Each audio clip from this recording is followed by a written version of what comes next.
alive. I shouldn't be. He should not be alive. This is unfucking believable.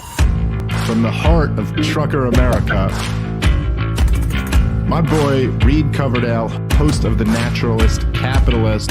This is what government does. It sucks. If you think you're going to win people over by stating commonplaces, you're just selling the other part. It is about dictating every transaction that you have for the rest of your life. Mr. Potato Head. Coverdale is the guy to be president of the United States. You intimidated me with your perfect 74 stat. That was the beginning of my problems. He died doing what he loved, chasing a minor. But I'll put a 50 cal attached to my Suburban. Libertarians need to get out of New York. The gulag is going to be in your house. This guy's a fucking murderer. He deserves to be in a Gotta get him out of that truck at night and get him into the White House. Hello, everyone. Thank you for tuning in to another episode of The Naturalist Capitalist. I'm coming to you from the free state of New Hampshire. If you haven't caught on to that yet, I've moved back to New Hampshire, been here about a month. It's still hot, just like the rest of the country, but it's good. It's cooled down a little bit, so not too bad. It feels good to be back. I've been involved with Jeremy Kauffman's campaign for Senate. All the petitions are done. So that's nice. We just had Jeremy on the Four Horsemen on Sunday. If you didn't see that show, please go check it out. It was good. Also, if you're new to the show, please subscribe to the channel. If you're just here, first time watcher, please subscribe to the channel on YouTube. And if you're a new YouTube subscriber, please look in the links in the description to follow me on Odyssey, follow me on the RSS audio podcast feeds if you'd rather listen to this than watch it on YouTube or Odyssey. And then I'm also on Telegram, where I'm not allowed on Twitter anymore, so I'm trying to build up an alternative. So go follow me on Telegram if you have it. That's linked in the description. And then also subscribe to my Substack, which is in the description. I'm trying to put out 2 or 3 articles a week. If you could please go subscribe to those, that would be great. Anyways, got an interesting guest on the show today. I've met him a few times now. He was out in Reno. I think that was the first time I met him, but then I've crossed paths with him a few times here in New Hampshire. Ben Weir, how you doing tonight, man? Hey, I'm doing very well. How are you, bud? I'm doing great, man. So you're going to be running for sheriff for Merrimack County, and we'll get into that in a little bit. But before we talk about that, I want to talk about you moving to New Hampshire. So where'd you come from? Why did you move to New Hampshire? When did you do it? Just give us the whole story. I've kind of lived all over the place really throughout my life, mostly like Pennsylvania and Colorado. But the last 4 years before I moved here, I was in California for work. So pretty much the most tyrannical and oppressive government within the United States, with the exception of maybe New York or whatever. But it was horrible, and you get to a point where the taxes are so high and the prices are so high, they price you out of paying rent. Me and the wife lived there for 4 years, same apartment, but just in that 4-year span, they raised our rent a total of almost $800 over that time. And they price you out of living in every way. I got really involved with the Mises Caucus in California. I was a state organizer and a secretary for LP Sacramento. There's so many awesome liberty fighters out there in Cali. For me, I couldn't honestly leave fast enough. I'd heard about the Free State Project and everything that's going on over here in New Hampshire. I've tasted freedom before. So going from, Colorado is kind of like a California 2.0 at this point, at least in the Denver area, especially. But the politics are certainly heading that direction. But even previously, in Pennsylvania, or I was in Georgia for a little bit when I was in the Army,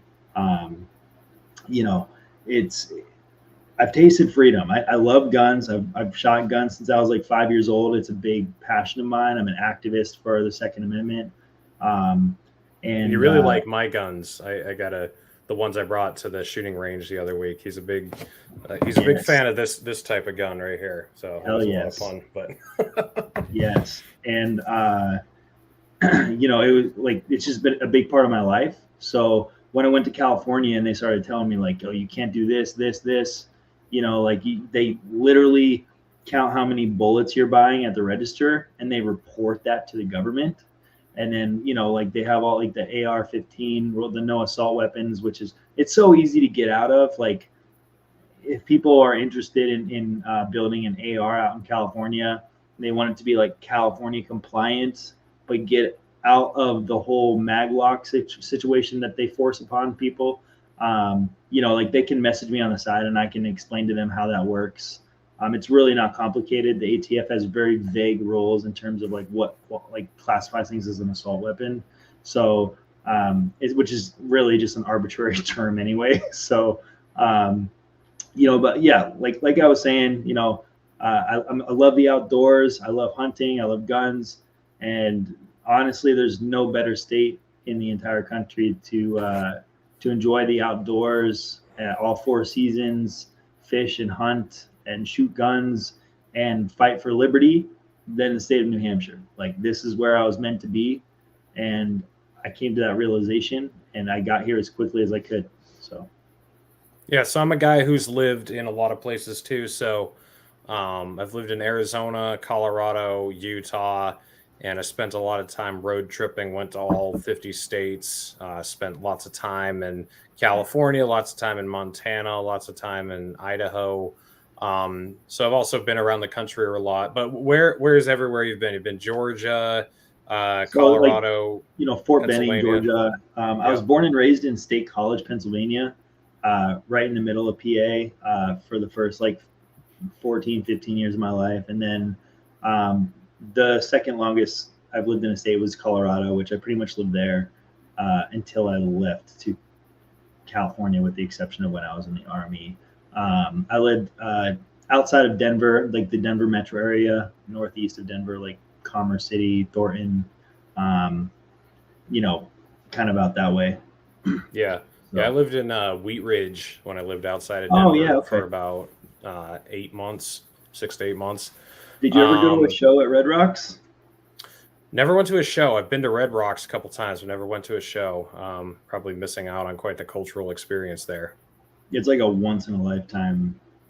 Like you don't have to make it a once in a lifetime thing, but like it's the coolest venue in the world, honestly.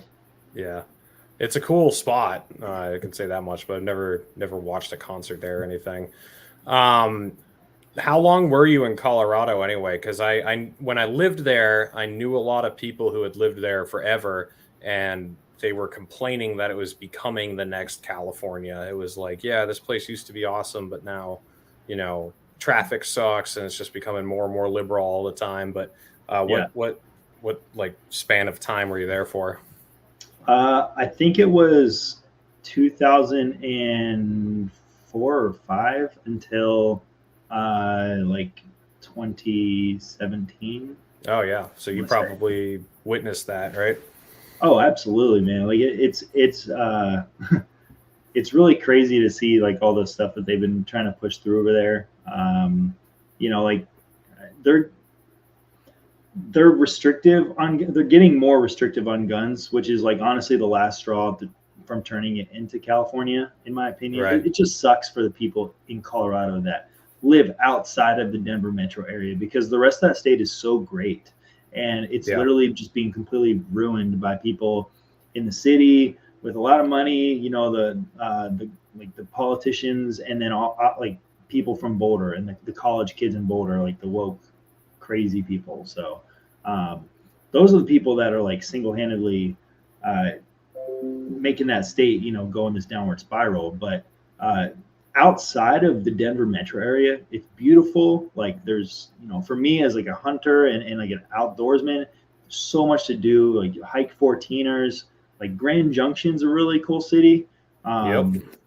You know, like right off the highway, but like there's just so much to do there. And like the people honestly couldn't be more different if you go from like Grand Junction to Denver. Like they're just polar opposites.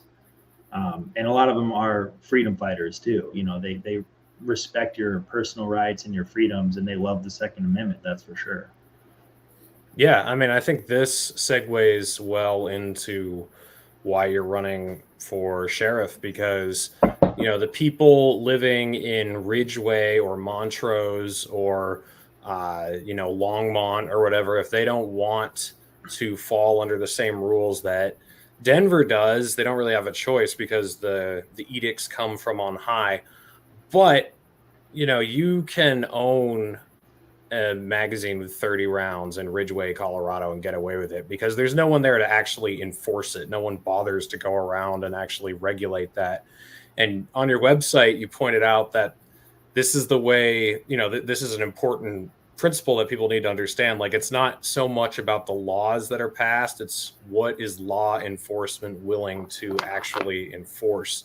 And so you're running for sheriff because you want to control what the police are actually going to enforce if some law is passed in Concord. So just to pontificate on that a little bit, what triggered this realization for you, and what are you hoping to nullify from Concord and just have the cops enforce instead? My biggest priority, I guess, with this campaign is definitely messaging, obviously, but not a lot of people know what an elected sheriff does, let alone a constitutional sheriff. But so, my thought process here is New Hampshire has 10 county sheriffs that are elected, and a lot of them have given up their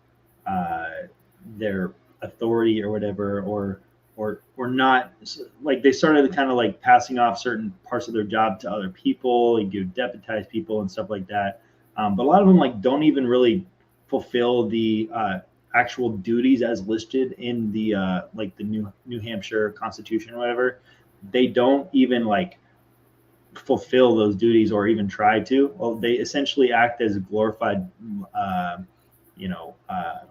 they're bailiffs or they're helping with jails to have security and signing off on warrants and stuff like that. I kind of want to get us back to that point where, to be honest, I don't know what kind of odds I have, in terms of chance of winning. I know that the guy who's there right now is a Democrat. He won by 1,200 votes. The last Republican guy that was in office got a DUI and he got basically kicked out of his job. So I like that guy. That guy sounds awesome. Well, to be honest with you, the last 2 years should tell people everything they need to know.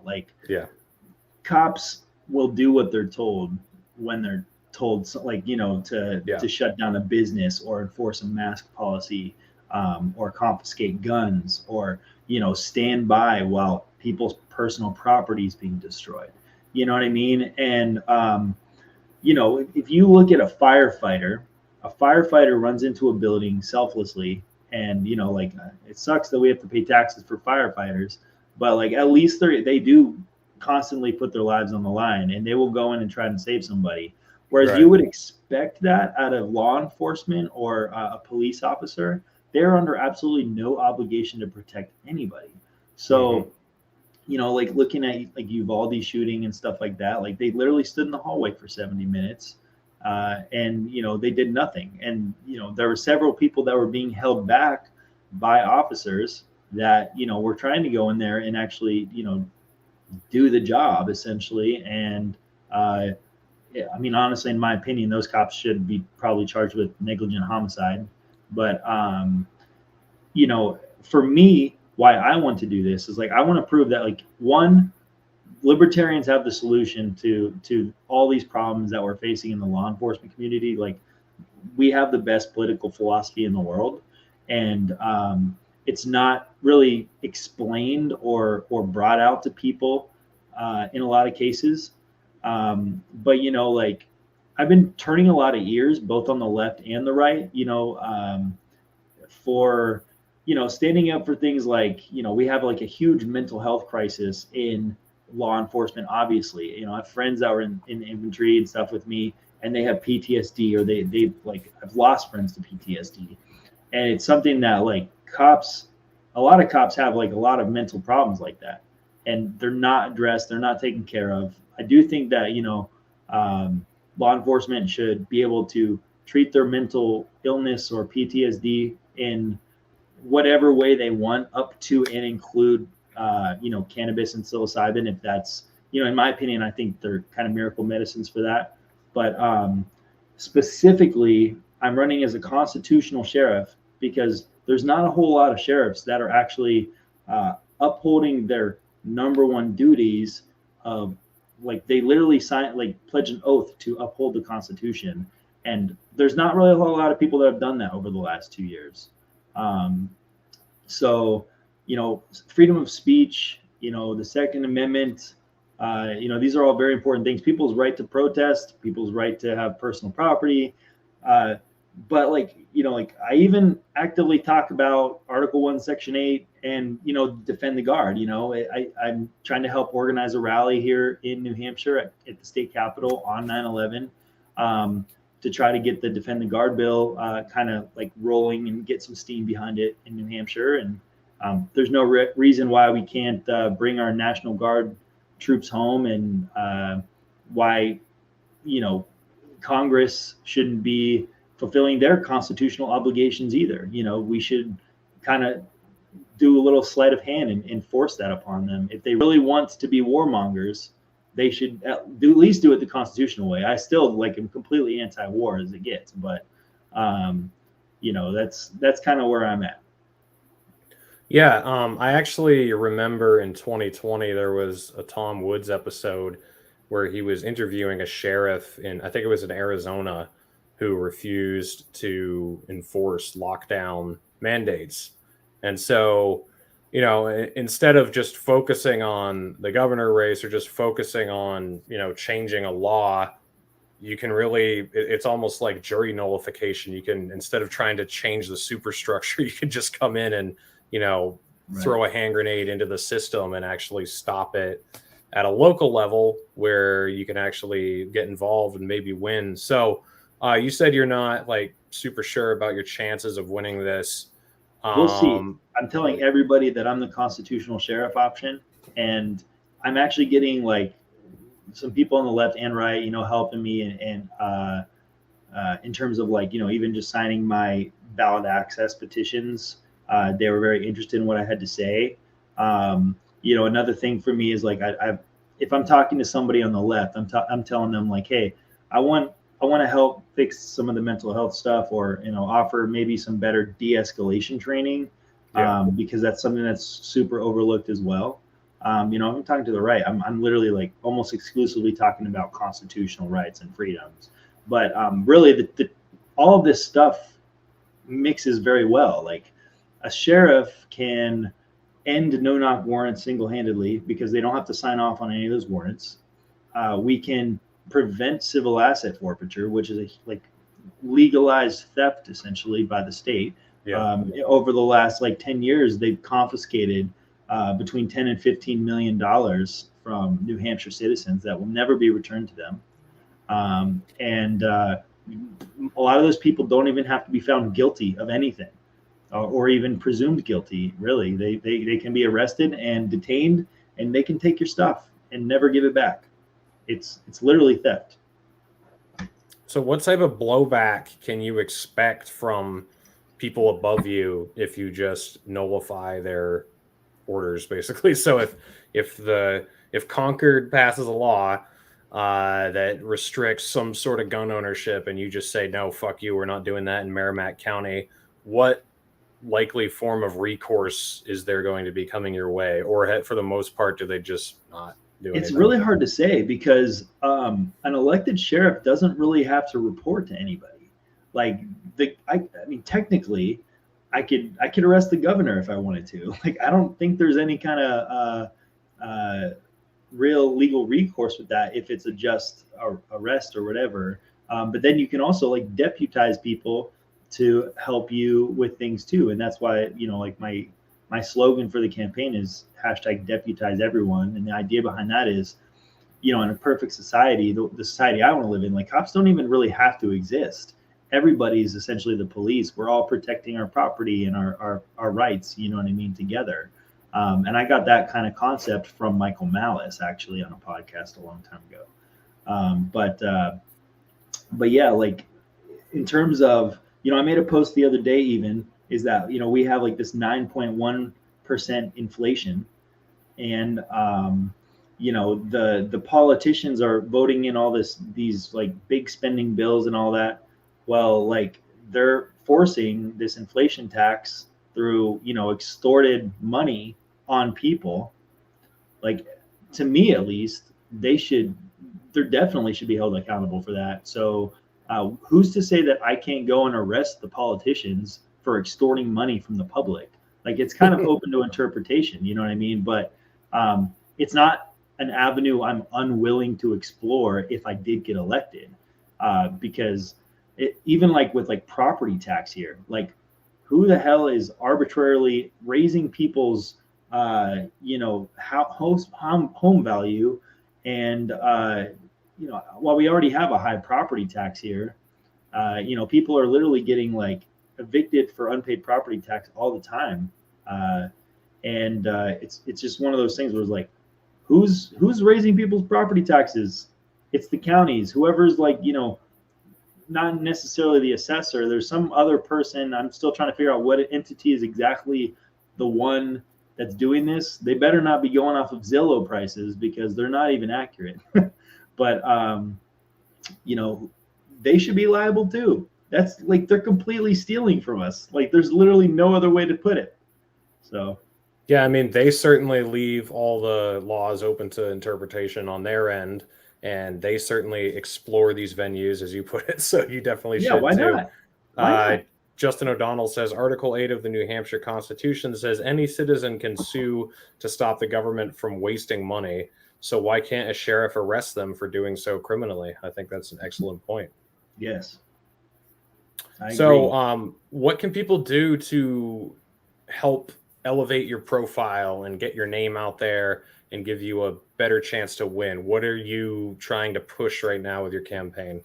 The biggest things for me is I'm doing this like basically 100% DIY. People have offered to help, but right now I've gathered all of my own signatures to get the ballot access I need, which I'm almost there, so don't worry about that. Definitely following me on Facebook, on my Facebook page, and just spreading the word there. It's just Ben Weir for Merrimack County Sheriff. You can type it in the search bar and find it. Just sharing some of the posts that I make would be huge. Also, going to www.weir, the number 4, and then liberty.org, and like donating would go a long way as well, because I have to plaster the entire county in signs to try to get some more name recognition out there. But really, like, that's the best way, is just like, helping me get the message out. I really think that libertarians have the best solutions when it comes to the issues we've been seeing with law enforcement. The old way of doing things isn't the way to do things anymore. We need to try something new. And, I'm the guy that's wanting to bring that change. I don't really see very many other people willing to step up. Even constitutional sheriffs that are running across the country and make all these other changes too. They're focused on personal freedom to speech or the Second Amendment. And those are like the two biggest things that they want to protect, but they ignore the rest of the Constitution. I'm trying to do my best here. So just, share my Facebook page or my posts and help me out, throw me like, $5-10 or something like that on my website. All of that helps. Every dollar just will go straight into signs or literature. I'm going to be out there like putting down door hangers and door knocking and trying to meet people where they're at and see like, hey, like, what do you think is the issues that are most affecting our communities today? And how should law enforcement be involved with that, or, whatever. But, people want to be heard. I don't really think there's a lot of accountability for law enforcement when it comes to the communities they actually serve, because they don't really interact probably as much as they should, despite the fact that they're all our neighbors and we live in small towns. That's a big thing. I think that, I'm going to get out in the communities and try to, spread the message that way too. So. Yeah, so Merrimack County, it's a pretty big county. That's all of Concord, I believe, and that's like just north of Manchester, like all the way up to Wilmot or something. Then it goes almost all the way to yeah. There's a lot. There's a lot of ground to be covered. I mean, last election there was, I want to say 86,000 votes, and you know, from people like Sacramento, they're like probably laughing about that, but you know, 86,000 votes. It's like one of the highest populated areas in the entire state, and honestly, like I said, the guy won by 1,200 votes. The Democrat incumbent that's been, you know, enforcing the horrible mask policies and you know, so anything's possible. Literally anything's possible. Yeah, so guys, make sure you check out what county you're living in if you're in New Hampshire, because when I looked at how big Merrimack County was, I was surprised how far north it went. So make sure you know which county you're in, and make sure that you know you can vote for them. Donations, like volunteers. Are you looking for anyone to come to events? Or I know you said you're doing some events like Defend the Guard and stuff like that, but what else have you got coming up soon that people can come to, and how can they help out and donate to you? So some of the events that I'm going to is like I'm also Jeremy Kaufman's Senate campaign events coordinator. So you know, we've got like a Kaufman karaoke event happening at Independence Inn, and that's going to be fun. He will literally sing any song you want, whether he knows it or not, if you donate to his campaign. So that'll be good. And then since I moved here, I also got elected as chair for Merrimack Valley Libertarian Party, which basically encompasses Hillsborough County and Merrimack County. And we're doing like a river float, so you can come see me there August 13th. And then later this month too, I'm a busy guy. I got a lot of different things on my mind all the time, but I love music. I've been a musician my whole life, and I used to be in a punk band and sing a lot of emo music and stuff. So I founded the Libertarian Party Emo Caucus, and I am hosting the first ever Libertarian Emo Caucus Emo Night at the Shell on August 27th. That's going to be sick. It's not to be confused with the Emu Caucus. That's a different thing. Yeah, not the Emu Caucus, the Emo Caucus. You can come and be as sad as you want and listen to rock music, and I'll be DJing. It's gonna be cool. All right, awesome. I dropped the link to his website in the live stream chat, and if you're listening to this or watching it afterward, it is also linked in the description. So go there, give him a donation, do whatever you can to help him, come to his events. And you said your Facebook is where most of your that's where you want people to share you around the most, just to raise your publicity. Yeah, that's probably the best bet. I mean, I'm on Twitter at the emo ANCAP. You know, I don't post on there often as I should, you know, like at least, you know, a couple times a week usually. My last campaign thing got flagged because I used an Interrupter song in it, and apparently they believe in intellectual property. So yeah, it's one of those things. It is what it is. I'm going to keep fighting it, though. All right, man. Well, I full-heartedly support your campaign. I'm glad you moved to New Hampshire. Glad to have you here. And I wish you the best of luck. Any last things you want to add or anything you want to tell people, give them hope about New Hampshire or hope for the future nullification? Any last final thoughts? Yeah. I mean, I'll try not to get too deep on that and too long, but I will say that, like, since I moved here with the Free State Project, it has been incredible. Just earlier today, you know, I was able to like walk across the street. My neighbor waved me over. He saw that on Twitter somewhere that I was in the Free State documentary trailer that was going around and spreading around. And, you know, we started talking. You know, he actually coincidentally kind of started following the Libertarian Party, and he's voted Libertarian, but he started getting involved because of Dave Smith and Part of the Problem.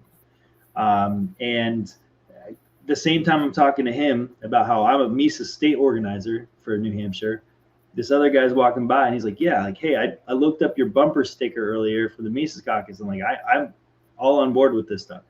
So the communities here in New Hampshire there's liberty everywhere. There's libertarians everywhere. And, I know for a fact there's at least like 5 or 6 other free staters that have moved to my small town just within the last several months. And it's growing every single day. So if you are interested in getting to New Hampshire and helping us with the Free State Project and want to do some like activism that's really getting stuff done, check out the Free State Project, because I wouldn't be doing all this stuff if it wasn't for them. So I really appreciate all their hard work and helping me get out here. And they'll help you unpack your truck once you get here. Just give us some pizza and I'll help move you in. So. Yeah, guys, I just dropped a link in the live chat to the Free State Project, and I just had it scrolling across the screen. Go check it out. Come visit. You might like it. You never know. And if you live in Merrimack County, make sure you go support Ben Weir's campaign and vote for him in November, so that we're not stuck with just being allowed to have these types of guns. We want him to nullify all those stupid laws. But Ben, best of luck. I'll see you on the 6th. I think I'll be at that party too. So looking forward to it. I'll see you on the 2nd. Yep. Okay. I think I'll be at the one on the 6th. I don't know if I can make the one on the 2nd, okay. But I'll try. So we'll see you there. All right, buddy.